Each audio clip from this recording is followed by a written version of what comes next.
BS19 news కి స్వాగతం. Bulletin ముందుగా హెడ్లైన్స్ చూద్దాం. APCC అధ్యక్షులు మహేష్ కుమార్ గౌడ్ ప్రమాణ స్వీకార కార్యక్రమంలో ముఖ్యమంత్రి రేవంత్ రెడ్డి.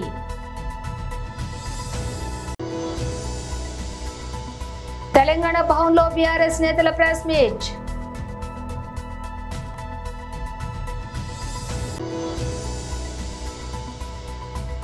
తన ఇంటి మీద దాడి చేయించిన పోలీసులకు కౌశిక్ రెడ్డి వార్నింగ్.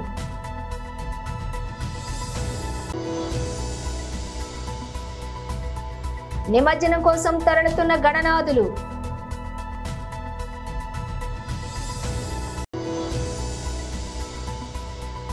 ఆరోపణలతో కొరియోగ్రాఫర్ జానీ మాస్టర్ పై కేస్. ఇక డీటెయిల్స్ చూస్తే రేవంత్ ను నమ్ముకుంటే కుక్క తోకను పట్టుకుని గోదావరి ఎదినట్టుంది ఫిరాయింపు ఎమ్మెల్యేల పరిస్థితి. BRS ఎమ్మెల్యే స్వీకార కార్యక్రమంలో మరి అత్యంత అంటే దీన స్థితిలో ఉన్నటువంటి ఒక మనస్తత్వం బయటపడే విధంగా వారు మాట్లాడినారు. వారి యొక్క సంకుచిత భావాలు సంకుచిత ఆలోచనలు బయటపడ్డాయనడానికి మరొకసారి బయటపడ్డాయనడానికి ఎలాంటి సందేహం లేదు. ముఖ్యంగా రాష్ట్రంలో శాంతి భద్రతలు క్షీణించాయని చెప్పేసి గత 9 నెలలుగా 1900 లైంగిక వేధింపులు, దాదాపు 2600 హత్యలు రాష్ట్రంలో జరిగాయి. దాంట్లో రాజకీయ ప్రేరేపిత దాడులు కానీ హత్యలు కూడా అనేకముని అని చెప్పడానికి కూడా ఎలాంటి సందేహం లేదు. ముఖ్యంగా ముఖ్యమంత్రి గారు మొన్న హైకోర్టు వచ్చినటువంటి తీర్పు ఏదైతే ఉన్నదో పార్టీ ఫిరాయించిన ఎమ్మెల్యేల పైన మేము వేసినటువంటి పిటిషన్ ఏదో అనర్హత వేటు వేయాలని చెప్పేసి మేమైతే హైకోర్టుని మేము ప్రార్థించినామో దానికి సంబంధించినటువంటి ఒక డైరెక్షన్స్ కానీ తీర్పు వచ్చిన తర్వాత ముఖ్యమంత్రి గారు కానివ్వండి, కాంగ్రెస్ ప్రభుత్వంలో కానివ్వండి ప్రకంపనలు ప్రారంభమైనాయి. పార్టీ ఫిరాయించిన 10 మంది ఎమ్మెల్యేలలో మరి ఎప్పుడు ఏమవుతుందో అనే ఒక భావన ఏర్పడ్డది. రేవంత్ రెడ్డి గారిని నమ్ముకుని పోతే మరి కుక్కతో నమ్ముకుని పోతే మరి గోదావరి ఈనట్లే అన్నట్టు వారు బాయలపడ్డట్టు 10 మంది ఒక ఎమ్మెల్యేలు బాయలపడ్డట్టు అని భావించి అభద్రతా భావంతో ఎప్పుడైనా సరే ఎన్నికలు రావచ్చు అనేటువంటి ఒక పరిస్థితితోని ఈరోజున సంగతి స్పష్టంగా ఏర్పడ్డది. మరి దీనిపైన ఏం సమాధానం చెప్పలేక అన్ని దాదాపు సంవత్సరం కావస్తోంది. ప్రభుత్వం ఏర్పడి దాదాపు సంవత్సరం కావస్తోంది. అనేక తప్పుడు వాగ్దానాలు ప్రజలని నమ్మించి మోసం చేసి అబద్ధాలు చెప్పి ఆ అబద్ధాల పునాదులపైన ప్రభుత్వం ఏర్పాటు చేసుకొని మరి ముందుకు వెళ్తున్న తరుణంలో దాదాపు సంవత్సరం కావస్తోంది. 9 నెలలు దాటిపోయి సంవత్సరం కావస్తోంది. సమాధానం చెప్పలేక మరి డైవర్షన్ పాలిటిక్స్ చేయడానికి పదే ప్రయత్నం చేస్తున్న ముఖ్యమంత్రి గారు అని చెప్పి ప్రజలందరూ కూడా అర్థమైపోయిన పరిస్థితి ఈరోజు రాష్ట్రంలో ఉన్నది. వారు అక్కడితో ఆగకుండా మరి ఒక దాడుల సంస్కృతి మరి స్పష్టంగా వారు చెప్పే విధంగా చాలా క్లారిటీగా గత 3 రోజుల నుంచి 4 రోజుల నుంచి జరుగుతున్నటువంటి సంఘటనలు మనం రాష్ట్రంలో చూస్తూ ఉన్నాం. హైకోర్టు తీర్పు ఇచ్చినటువంటి నేపథ్యంలో స్పష్టంగా మేము మిగతా 7 మంది ఎమ్మెల్యేలు కూడా తప్పకుండా చర్య తీసుకోవాలని చెప్పేసి స్పీకర్ గారు అన్నటువంటి సందర్భంలో మా పార్టీ తరఫున మేము తప్పకుండా ఛాలెంజ్ వేస్తాం. ఎందుకంటే చాలామంది పార్టీ మారిన వాళ్ళు కూడా మేము పార్టీలో ఉన్నామని చెప్పిన సందర్భంలో మా గౌరవ సభ్యులు వేసి ఛాలెంజ్ అడిగారు. మరి దాన్ని ఏ రకంగా దారి మళ్లించడానికి రేవంత్ రెడ్డి గారు ప్రయత్నం చేసినా స్పష్టంగా అర్థమవుతోంది. ఒకటి క్లారిటీగా నేను చెప్తా ఉన్నాను, ఏదైతే ఇష్యూ జరిగిందో మా మిత్రులు సహచర శాసనసభ్యులు కౌశిక్ రెడ్డి గారు కానివ్వండి, అదేవిధంగా అక్కడ ఉన్నటువంటి ఈరోజు BRS పార్టీ నుంచి కాంగ్రెస్లో పోయినటువంటి ఆర్కేపూడి గాంధీ గారు కానివ్వండి, మరి దాన్ని సమానం చెప్పుకోలేక వారిని ప్రేరేపించి గాంధీ గారిని ప్రేరేపించి వారిని ఏదో రకంగా లొంగ తీసుకొని తప్పకుండా మీరు ఇంటి మీదకి పోవాల్సింది, ఎందుకంటే మా జిల్లాకు సంబంధించినటువంటి శాసనసభ్యుడు గాంధీ గారు. వారి యొక్క ఏందో వారి యొక్క పరిస్థితి, వారి యొక్క మనస్తత్వం ఏందో మాకు తెలుసు. గత 3-4 దశాబ్దాలుగా కలిసి ఒకటే జిల్లాలో ఉన్నాం, పనిచేసిన వాళ్ళం కాబట్టి వారి మనస్తత్వం ఎటువంటిదో మాకు తెలుసు.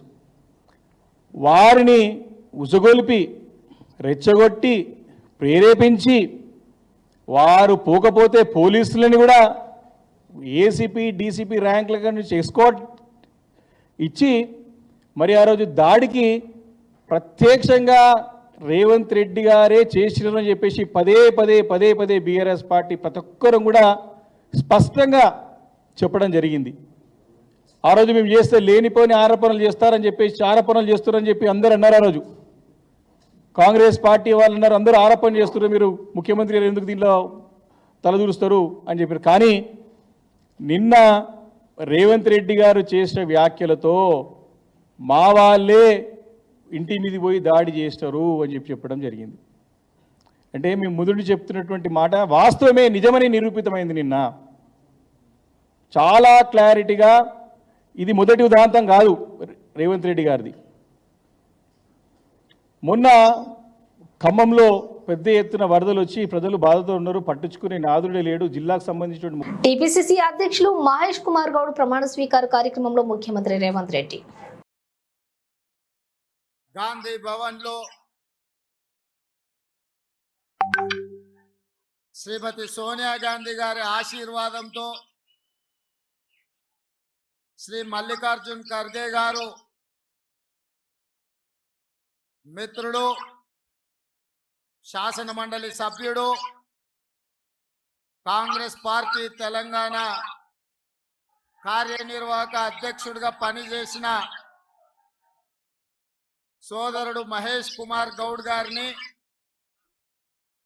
తెలంగాణ రాష్ట్ర కాంగ్రెస్ పార్టీ అధ్యక్షుడిగా రాహుల్ గాంధీ గారి మద్దతుతో నియమించి ఈరోజు వారు పదవి బాధ్యతలు చేపట్టి శ్రీమతి సోనియా గాంధీ గారు, శ్రీ మల్లికార్జున్ ఖర్గే గారు, శ్రీ రాహుల్ గాంధీ గారు ఏ నమ్మకం విశ్వాసం వారి మీద పెట్టుకున్నారో ఆ నమ్మకం విశ్వాసాన్ని కొనసాగించడానికి ఈరోజు రాష్ట్ర శాఖ అధ్యక్షులుగా వారు బాధ్యత చేపట్టడం మనందరికీ ఎంతో ఆనందం, సంతోషకరమైన సందర్భం అని చెప్పి ఈ సందర్భంగా నేను తెలియజేయదలుచుకున్నా. ఈ కార్యక్రమంలో ఏఐసిసి ఇన్ఛార్జ్ దీపాదాస్ మున్షి గారు, ఏఐసిసి సెక్రటరీలు, సహచర మంత్రివర్గ సభ్యులు, పార్లమెంట్ సభ్యులు, శాసన మండలి సభ్యులు, శాసన సభ్యులు, వివిధ కార్పొరేషన్లకు సంబంధించిన చైర్మన్లు, రాష్ట్ర కాంగ్రెస్ పార్టీలో వివిధ హోదాలలో ఉన్న నాయకులు, జిల్లా పార్టీ అధ్యక్షులు, మండల పార్టీ అధ్యక్షులు, ప్రాణ సమానులైన కాంగ్రెస్ పార్టీ వేలాది మంది కార్యకర్తలు ఈ కార్యక్రమంలో పాల్గొని మేమందరం నూతనంగా బాధ్యత చేపట్టిన మహేష్ కుమార్ గౌడ్ గారికి అండగా నిలబడతామని విచ్చేసినందుకు మిమ్మల్ని అందరినీ మనస్ఫూర్తిగా నేను అభినందిస్తున్నా, సాదరంగా ఆహ్వానిస్తున్న మిత్రులారా, మీకందరికీ తెలుసు శ్రీమతి సోనియా గాంధీ గారు ఎన్నో ఇబ్బందులను, ఎన్నో ఒడిదుడుకులను ఎదుర్కొని, ఎన్నో అవాంతరాలను అధిగమించి జూన్ 2, 2014 నాడు తెలంగాణ రాష్ట్ర కళ సాకారం చేసి 60 సంవత్సరాల మన ఆకాంక్ష 2004లో శ్రీమతి సోనియా గాంధీ గారు మనకి ఏదైతే మాట ఇచ్చిండ్రో ఆ మాట నిలబెట్టుకొని తెలంగాణ రాష్ట్రాన్ని ఏర్పాటు చేసిండ్రు. కానీ ఏర్పడిన తెలంగాణ రాష్ట్రంలో 10 సంవత్సరాలు 2 సార్లు ఎన్నికలు జరిగినా వివిధ కారణాల చేత కాంగ్రెస్ పార్టీ అధికారంలోకి రాలేకపోయింది. అందుకే 2014 నుంచి తెలంగాణ ప్రజలు ఎదుర్కొంటున్న సమస్యలను, అపరిష్కృతంగా ఉన్న సమస్యల్ని పరిష్కరించడానికి కాంగ్రెస్ పార్టీ కార్యకర్తలు నానా కష్టాలు ఎదుర్కొని తెలంగాణ రాష్ట్రంలో జరిగిన 3వ ఎన్నికలలో కాంగ్రెస్ పార్టీని అధికారంలోకి తీసుకురావడం జరిగింది. ఇవాళ మిత్రులారా, మీకందరికీ తెలుసు, జూన్ 27 నాడు 2021 శ్రీమతి సోనియా గాంధీ గారు నన్ను కాంగ్రెస్ పార్టీ తెలంగాణ శాఖ అధ్యక్షుడిగా నియమిస్తే పెద్దలు ఉత్తమ్ కుమార్ రెడ్డి గారు, పట్టి విక్రమార్క గారి సహకారంతో జూలై 7 నాడు 2021 కాంగ్రెస్ పార్టీ తెలంగాణ శాఖ అధ్యక్షుడిగా బాధ్యత చేపట్టి ఆనాటి నుండి ఈనాటి వరకు దాదాపుగా 38 నెలలు నిరంతరం కాంగ్రెస్ పార్టీ కార్యకర్తలని సమన్వయం చేసుకుంటూ ప్రజా సమస్యల్ని పరిష్కరించుకుంటూ ముందుకు సాగడం జరిగింది. ఇవాళ మిత్రులారా, నేను జూలై 7, 2021 బాధ్యత చేపట్టిన తర్వాత అందరితో చర్చించి మొట్టమొదటి కార్యక్రమం దళిత గిరిజన దండోరాని ఇంద్రవల్లి నుంచి ఆదిలాబాద్ నుంచి సమర శంఖం పూరించి ఆనాటి నుంచి వెనక్కి. తన ఇంటి మీద దాడి చేయించిన పోలీసులకు కౌశిక్ రెడ్డి వార్నింగ్. దగ్గరుండి నా మీద దాడి చేయించిన సిఐని, ఏసీపీని 4 సంవత్సరాల తర్వాత మళ్ళీ మేము వచ్చిన తర్వాత మిమ్మల్ని ఎట్టి పరిస్థితిలో వదిలిపెట్టను. ఎమ్మెల్యే పాడి కౌశిక్ రెడ్డి చెప్తా ఉన్నాను. నేనైతే చెప్తా ఉన్నాను, ఖచ్చితంగా బహిరంగంగానే చెప్తా ఉన్నాను. దగ్గరుండి దాడి చేయించిన సిఐ గారిని, ఏసీపీ గారిని మాత్రం ఇవాళ ఈ ప్రభుత్వం కాపాడినా 4 సంవత్సరాల తర్వాత మళ్ళీ మేము వచ్చినాక మాత్రం మిమ్మల్ని అయితే నేను ఎట్టు పరిస్థితిలో ఇష్టపెట్టా అని చెప్పి సందర్భంగా తెలియజేస్తా ఉన్నాను. హుస్సేన్ సాగర్ లో నిమజ్జనం కోసం గణేష్ విగ్రహాలు భారీగా తరలి వస్తూ ఉండటంతో ట్యాంక్ బండ్ చుట్టుపక్కల ప్రాంతాల్లో ట్రాఫిక్ జామ్ అయింది. ఖైరతాబాద్, నాంపల్లి, యాబిడ్స్ ఇలా పలు ప్రాంతాల్లో వాహనాలు నిలిచిపోయాయి. ట్యాంక్ బండ్ మీద ఆ చుట్టుపక్కల కిలోమీటర్ల మేర వాహనాలు నిలిచిపోయాయి. గణేష్ నిమజ్జనాల నేపథ్యంలో పోలీసులు ట్రాఫిక్ ఆంక్షలు, వాహనాల దారి మళ్లింపును చేపడుతున్నారు. దీంతో ట్యాంక్ బండ్ పరిసర ప్రాంతాల్లో పావుగంట ప్రయాణానికి గంటలు తీసుకుంటోంది. రద్దీకి తగిన పోలీసుల పర్యవేక్షణ కూడా లేకపోవడంతో వాహనదారులు ఇబ్బందులు పడుతున్నారు. మౌజాం జాహీ మార్కెట్ నుంచి ప్రారంభమైనటువంటి నాంపల్లి, లకడీ కపూర్, ఖైరతాబాద్ వరకు భారీగా వాహనాలు నిలిచిపోయాయి. ప్రముఖ కొరియోగ్రాఫర్ జానీ మాస్టర్ పై హైదరాబాద్ లోని రాయదుర్గం పోలీస్ స్టేషన్ లో కేసు నమోదైంది. పోలీసులు ఆయనపై లైంగిక ఆరోపణలు కేసు చేశారు. తనపై జానీ మాస్టర్ లైంగికంగా వేధింపులకు పాల్పడ్డాడని, తనపై అత్యాచారానికి పాల్పడ్డాడని ఓ మహిళ పోలీసులను ఆశ్రయించింది. సదరు మహిళ 2 రోజుల క్రితం ఫిర్యాదు చేయడంతో రాయదుర్గం పోలీసులు కేసు నమోదు చేశారు. 0 ఎఫ్ఐఆర్ నమోదు చేసి ఈ కేసును నార్సింగ్ పోలీస్ స్టేషన్ కు బదిలీ చేశారు. నార్సింగ్ పోలీసులు ఈ కేసుపై విచారణ చేపట్టారు. వైఎస్ జగన్మోహన్ రెడ్డి మా పార్టీ తరపున ₹1 కోటి విరాళం ఇచ్చారు. మళ్ళీ నిన్న కూడా ఒక 10 లక్షలు ఇచ్చారు. ప్రజలకు నేరుగా మేమే సహాయం అందిస్తున్నప్పుడు సీఎం రిలీఫ్ ఫండ్ కి ఇవ్వాల్సిన అవసరం ఏముంది? మా దగ్గర మ్యాన్ పవర్ ఉంది. బాధితులకు మేమే పాల ప్యాకెట్లు, వాటర్ బాటిల్స్, కావాల్సిన నిత్యావసర సరుకులు అందిస్తున్నాం. బొత్స సత్యనారాయణ శాసనమండలి విపక్ష నేత ఇచ్చారు. జగన్మోహన్ రెడ్డి గారు కూడా మా పార్టీ తరఫున ఆయన కూడా ₹1 కోటి ఇచ్చారు. మళ్ళీ నిన్న మళ్ళీ 10 లక్షలు ఇచ్చారు మాకు. సీఎం రిలీఫ్ ఫండ్కి ఎందుకు ఇస్తాం? మేము ప్రజలకి బాధ్యత మేమే పంచుతున్నాం. నేనే మన వాటర్ ప్యాకెట్లు వచ్చి ఫస్ట్ మొదటి రోజున 1,00,000 వాటర్ ప్యాకెట్లు, 2 లక్షల వాటర్ బాటిళ్ళు, మళ్ళీ మన్నాడు వచ్చి ఒక 75,000 మళ్ళీ పాల ప్యాకెట్లు, మళ్ళీ 1,00,000 వాటర్ బాటిళ్ళు, మళ్ళీ రేపు వెళ్తున్నాం. రేపు ఉదయం మళ్ళీ రేపు ఇవాళ రాత్రికి ఉంది. రేపు ఉదయం మళ్ళీ ప్రెస్ కాన్ఫరెన్స్ పెట్టి 50,000 కుటుంబాలకు వచ్చి గ్రాసరీస్ ఇస్తున్నాం. మళ్ళీ 50,000 కుటుంబాలకి మళ్ళీ ఆ డబ్బుల్లోనే రేపు కొనిసి మళ్ళీ అన్నీ ఇవన్నీ ₹1,40,00,000, ₹1,50,00,000 వరకు అవుతున్నాయి. ఇవన్నీ పార్టీ ఇస్తుంది. అదంతా సీఎం రిలీఫ్కి ఎందుకు ఇస్తాం? నిజం కదా. మేము మా దగ్గర మ్యాన్ పవర్ లేకపోతే, మెకానిజం లేకపోతే రిలీఫ్కి ఇస్తాం. తప్పు కాదు ఇవ్వడం. ఉంది కదా మెకానిజం ఉన్నప్పుడు ఎందుకు ఇస్తాం? మళ్ళీ మరి మేము అంటున్నాం కదా, మన 4 లక్షలు డైరెక్ట్గా అతని మెకానిజం ఉండబట్టే కదా ప్రతి దాని పేరు పంచాయతీకి 1 లక్ష రూపాయలు ఇచ్చారు. అంటే అది మెకానిజం ఉండబట్టే కదా, మా మెకానిజం మాకు ఉంది కాబట్టి మేము అలా చేసాం. జమ్మూ కాశ్మీర్లోని పద్దర్ నాగసేనిలో బహిరంగ సభలో ప్రసంగిస్తున్న హెచ్ఎం శ్రీ అమిత్ షా. मेरे साथ बोलिए भारत माता की। क्यों भाई, क्या हो गया है आप लोगों की आवाज को? चुनाव में सुनील को जिताकर भेजना है या नहीं भेजना है? हमारे आरक्षण को जारी रखना है या नहीं रखना है? माता मछेल के यात्रा स्थान की रक्षा करनी है या नहीं करनी है?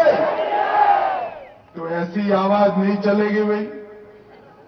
मेरे साथ दोनों हाथ उठाओ, उठाइए दोनों हाथ, विजय के संकल्प की मुट्ठी की कीजिए और उस और पाकिस्तान तक पहुंचे ऐसी आवाज से बोलिए भारत माता की, भारत माता की।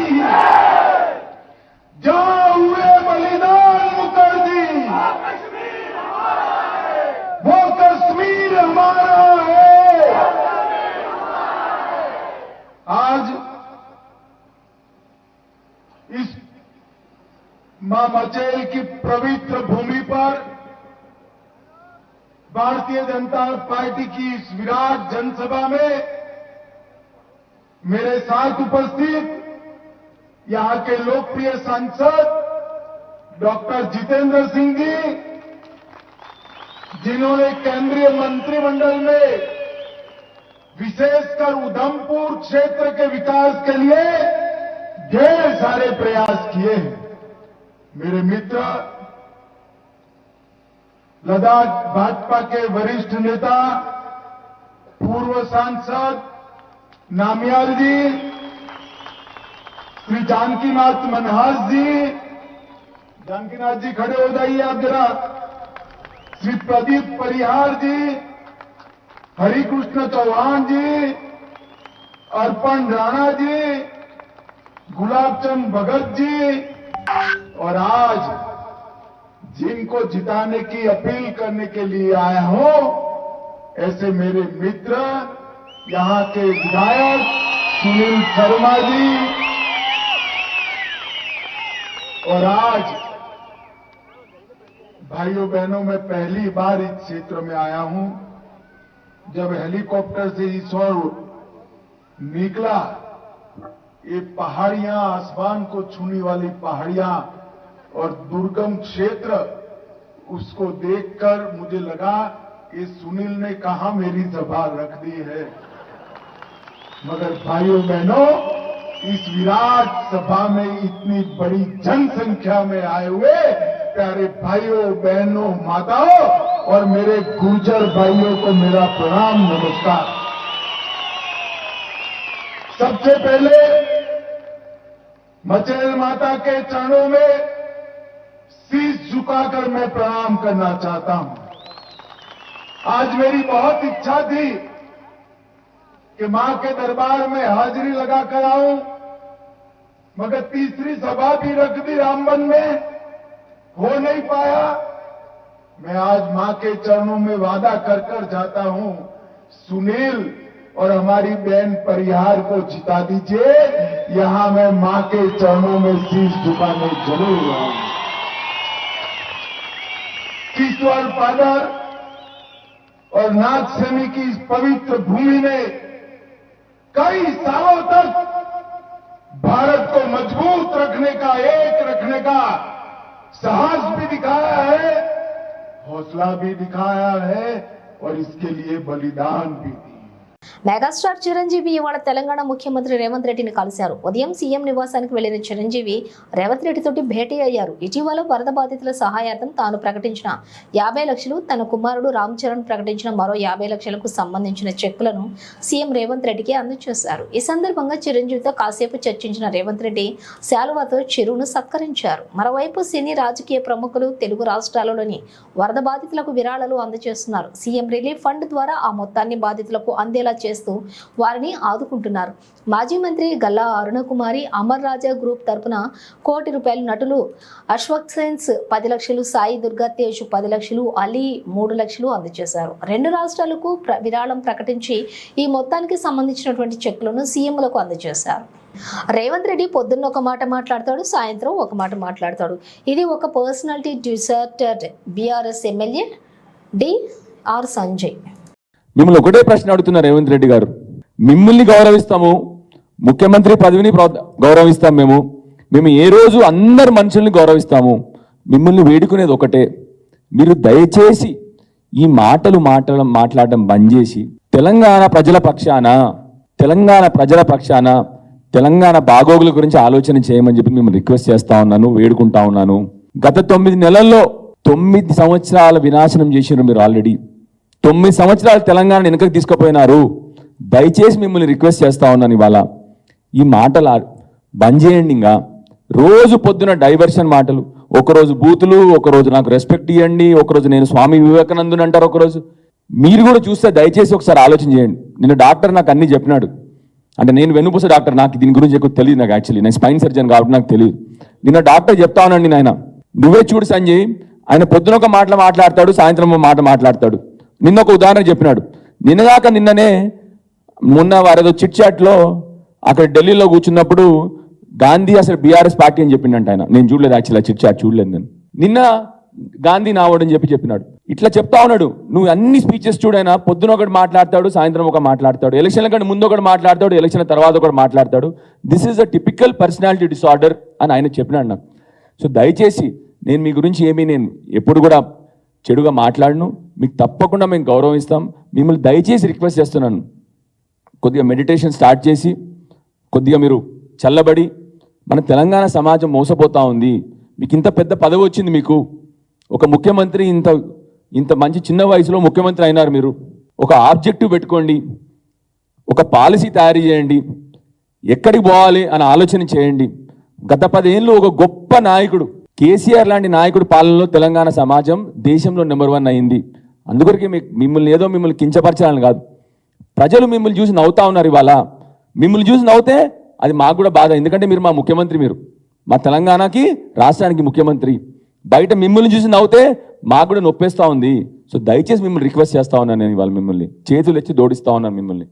ఈ ఏడాది ఇండియన్ ప్రీమియర్ లీగ్ 2024 మ్యాచ్ సందర్భంగా లక్నో సూపర్ జైంట్స్ ఎల్ఎస్డి యజమాని సంజీవ్ గోయంకాతో కేఎల్ రాహుల్ చేసిన చాట్ ఫ్రాంచైజీతో అతని భవిష్యత్తుపై సందేహాలను లేవనెత్తింది. అయితే రాహుల్ తన కుటుంబంతో భాగమని గోయంకా ఇటీవల పేర్కొన్నప్పటికీ జట్టు నుండి ఈ స్టార్ బ్యాటర్ వైదొలిగే అవకాశం ఉందని జోరుగా ప్రచారం జరుగుతోంది. ఇక 2025 సీజన్కు ముందు మెగా వేలం జరగనున్న విషయం తెలిసిందే. దీంతో రాహుల్ తన పాత జట్లలో ఒకటైనటువంటి రాయల్ ఛాలెంజర్స్ బెంగళూరులోకి వెళ్లే అవకాశం ఉందని పుకార్లు షికార్లు చేస్తున్నాయి. 2013 నుంచి 2016 వరకు 4 సీజన్లు ఆ జట్టుకు ప్రాతినిధ్యం వహించాడు ఈ స్టార్ ఆటగాడు. అయితే దీంతో వచ్చే సీజన్లో ఎల్ఎస్డి కెప్టెన్ రాహుల్ బెంగళూరుకి వెళ్లడం ఖాయమని జోరుగా ప్రచారం జరుగుతోంది. ఈ వార్తలకు తాజాగా అతడి వ్యాఖ్యలు బలం చేకూరుస్తున్నాయి. రాహుల్ ఇటీవల ఆర్సీబీ అభిమానితోటి ఇంటరాక్ట్ అయ్యాడు. ఈ సందర్భంగా అతను ఇచ్చినటువంటి సమాధానం ఇప్పుడు వైరల్ అవుతోంది. ఆ ఫ్యాన్ అతడిని మీరు మళ్ళీ ఆర్సీబీకి ఆడితే చూడాలని ఉంది అని అడిగాడు. అందుకు రాహుల్ అలానే ఆశిద్దాం అని చెప్పడం వీడియోలో ఉంది. దాంతో ఎల్ఎస్డీలో కొనసాగే అవకాశం కూడా ఉంటే రాహుల్ ఈ విధంగా రిప్లై ఇచ్చేవాడు కాదని ఆర్సీబీలోకి వెళ్లే ప్రయత్నాలు జరుగుతున్నాయని ఐపీఎల్ అభిమానులు అంటున్నారు. బులెటిన్ ముగించే ముందు హెడ్లైన్స్ మరోసారి. ఏపీసీసీ అధ్యక్షులు మహేష్ కుమార్ గౌడ్ ప్రమాణ స్వీకార కార్యక్రమంలో ముఖ్యమంత్రి రేవంత్ రెడ్డి.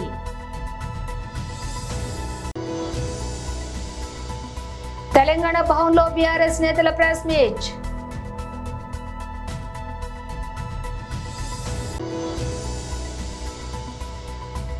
తన ఇంటి మీద దాడి చేయించిన పోలీసులకు కౌశిక్ రెడ్డి వార్నింగ్.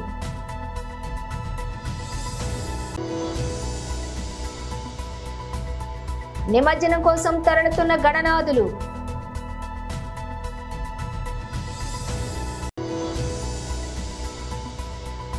ఆరోపణలతో కొరియోగ్రాఫర్ జానీ మాస్టర్ పై కేస్. ఇవి బులెటిన్ విశేషాలు. మరో బులెటిన్ తో మళ్ళీ కలుద్దాం.